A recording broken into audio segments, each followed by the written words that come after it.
Hey everybody, thanks for joining us. This is Father Trey Nelson, pastor at St. Jude Parish in Baton Rouge, Louisiana, with our next video segment of From the Tee Box. This is a regular opportunity for me to offer you an update about things going on in St. Jude Parish. So for the next couple of moments, I'm going to review a couple of things that are still happening and will remain, things still in place, but also to let you know about a couple of new things.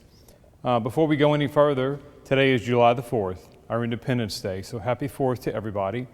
And since the last time we recorded, we've lost two of our parishioners. I'd like to mention them by name and ask you to pray for them and their families. Miss Inez Anderson and Mr. Larry Gussman. Both of whom had a very strong faith and both of whom had a very deep love for St. Jude Parish. Mr. Larry Gussman, going back for a few years since I got here is when I met him. Miss Inez Anderson, a many year member of St. Jude Parish and Catholic Daughters. So to the Gussman and Anderson families, please know of our prayers. And so here we go. Our Mass schedule is kind of firm and in place. You'll remember that with the beginning of the pandemic, we altered our schedule a little bit. We weren't sure how many Masses we would need on the weekend or during the week, for example. And now we've kind of settled with a blending of the original schedule before the pandemic, or BP as I call it, and the schedule we've been in now. So as a reminder, our weekday Mass schedule has adjusted slightly, but will remain like this. Monday morning Mass, 8:30 a.m. Tuesday Mass, going back to 5:30 in the evening, 5:30 p.m. Wednesday Mass, returning to 12 noon, and Thursday morning Mass, 8:30. So Monday, 8:30 a.m., Tuesday, 5:30 p.m., Wednesday, 12 noon, and Thursday, 8:30 a.m. Our weekend schedule. The Vigil Mass will be at 4 p.m. and Masses on Sunday will be at 8, 9:30, and 11 a.m. So please make note of these times if you have not done so already. Also, the Sacrament of Reconciliation is still being offered. Several people have taken opportunity of that sacrament the last few months. However, it's by appointment. So if you'd like to make an appointment with me for the Sacrament of Reconciliation to go to confession, you can do it one of two ways.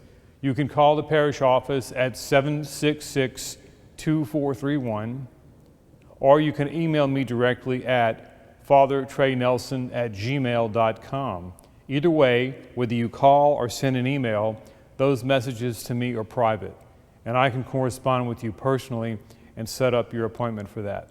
So the Sacrament of Reconciliation is still being offered, but it's by appointment. Also, if you're like me, sometimes we kind of get away from things that we need to be called back to. We also know recently, I guess this past week, yesterday, July the 3rd, this went into effect, the ordinance in our city asking all of us to wear a mask anytime we are in public. Now, a lot of us were doing that already anyway, and we were all doing it when we come to Mass.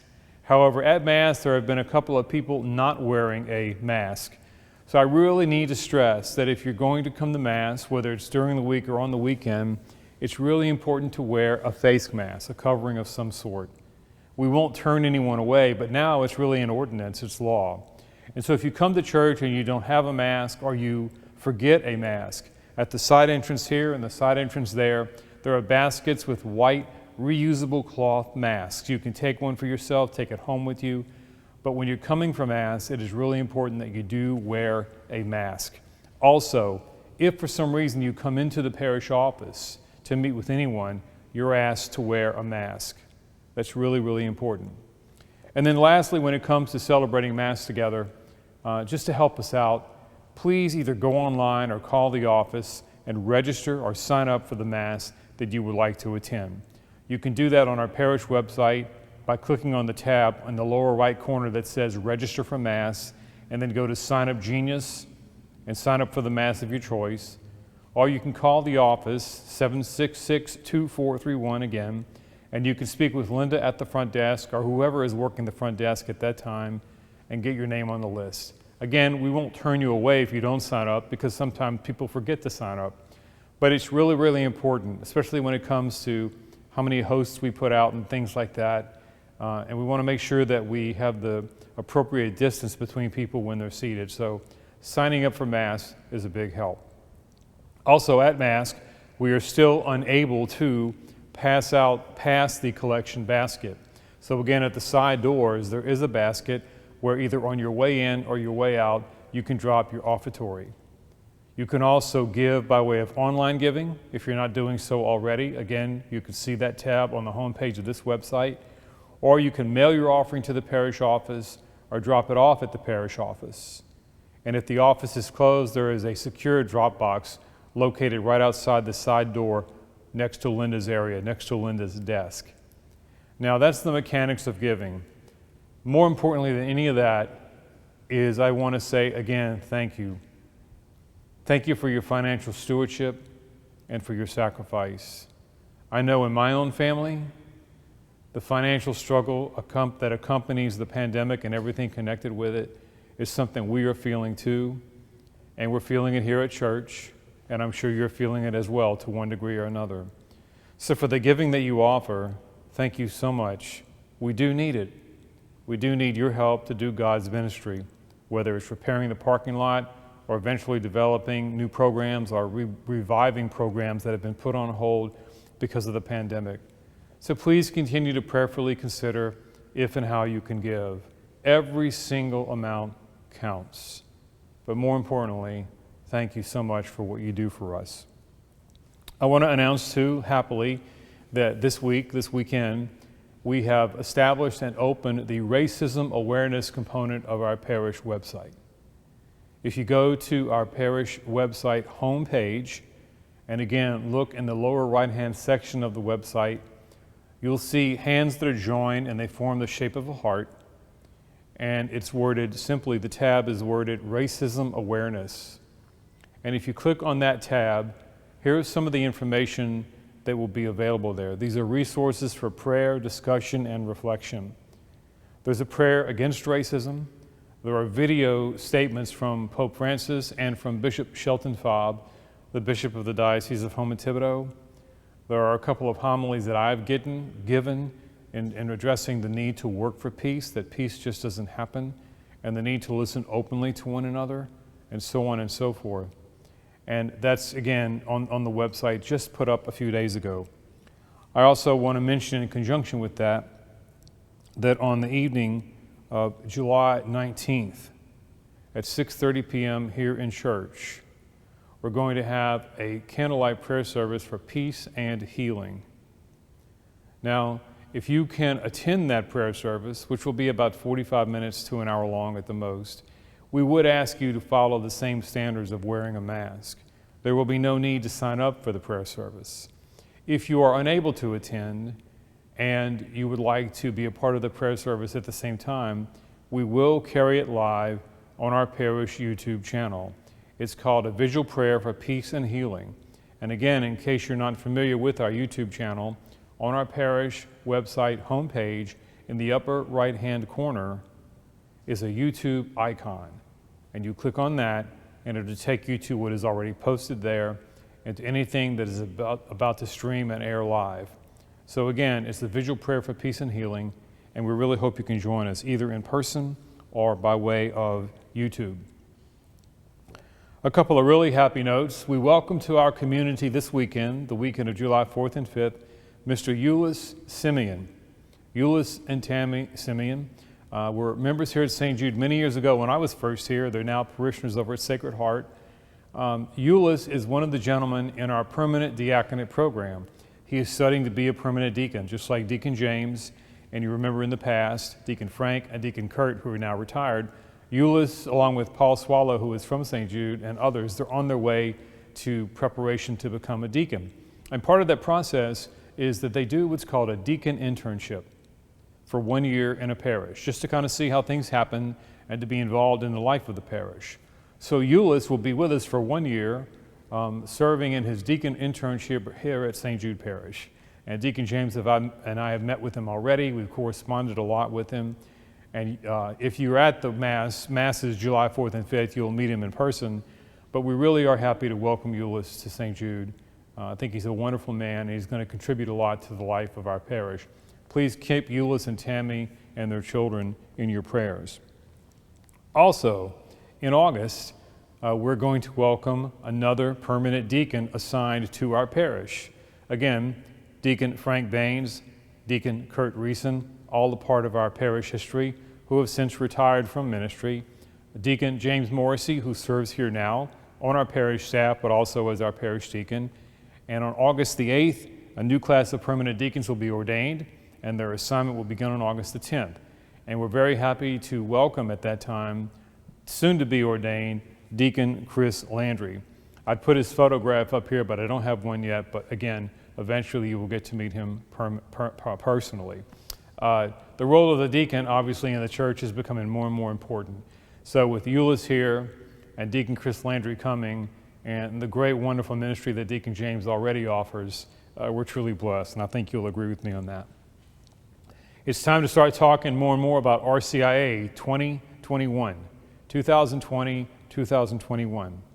Have you ever thought about becoming Catholic, or do you know someone who has?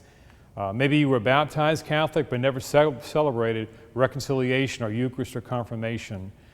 Do you think that you could benefit from being a part of a faith community like St. Jude? Well, then RCIA might be for you. The Rite of Christian Initiation of Adults.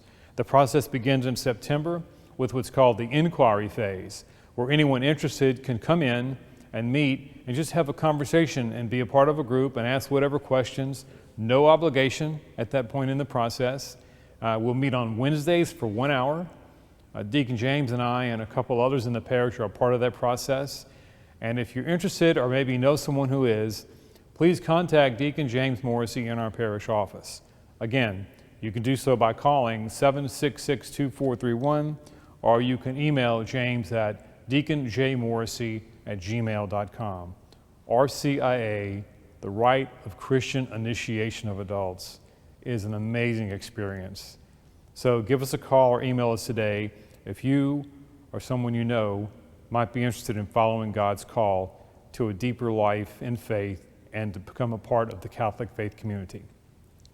Lastly, again, I want to say a big thank you to our video production ministry and to let you know that every week at 9:30 a.m. Central Standard Time, Mass from here at St. Jude Church is streamed live. So thank you to all of those ladies and gentlemen who are a part of that ministry, and please continue to take advantage of it. And all of this is in hopes that one day we'll go back to a little bit of normal, though we don't know exactly what that will look like or when. And that might very well be the best place to end today's From the T-Box video segment. Just with a simple, quick reflection. There is a lot going on right now in the world, in our country, in our community, in our church, not to mention your personal life and my personal life. For example, all of those who prayed for my mom who recently had a fairly serious procedure at the age of 83, it went well. So thank you so much for your prayers, and I will keep you posted on things like that because I don't mind sharing those with you, because it's a reminder to me that we all have our stuff going on. It's just that right now it's particularly difficult, and one of the most difficult things is not knowing and waiting, and not knowing things like what will the start of the school year look like exactly, or what about holiday time, and will holiday family gatherings be encouraged or not, and so on. Will families be comfortable coming together in large groups, say for Thanksgiving dinner and so on? What about Christmas shopping? What about Christmas Mass, New Year's, and a whole lot more? We simply don't know.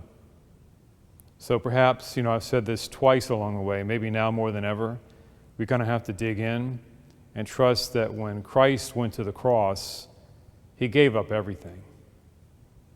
There were those who loved him, or there were those who turned on him, there were those who hid out of fear, and he held none of that against them.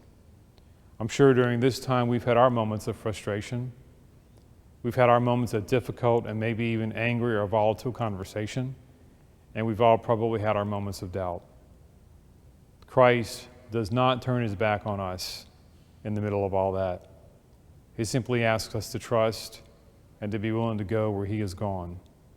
So again, as our late friend Father Mike used to always say, there is beyond every Good Friday, there is always an Easter Sunday. What that means is you and I are very much a resurrection people.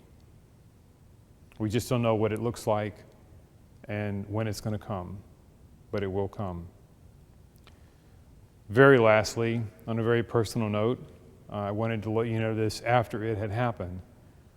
Father Mike, when he died, donated his body to the Tulane University School of Medicine. Recently, we were able to receive his body with his family, and Deacon James and I and Father Mike's family went and we laid him to rest. It was sad, but it was beautiful, and I wanted to let you know that. Thank you again for who you are and what you do. I love you. I miss you. Can't wait to see you, or even if it's from a distance with half your face covered. But y'all are awesome, and please let me know if there's anything I can do for you. Thank you so much for viewing, and have a great week.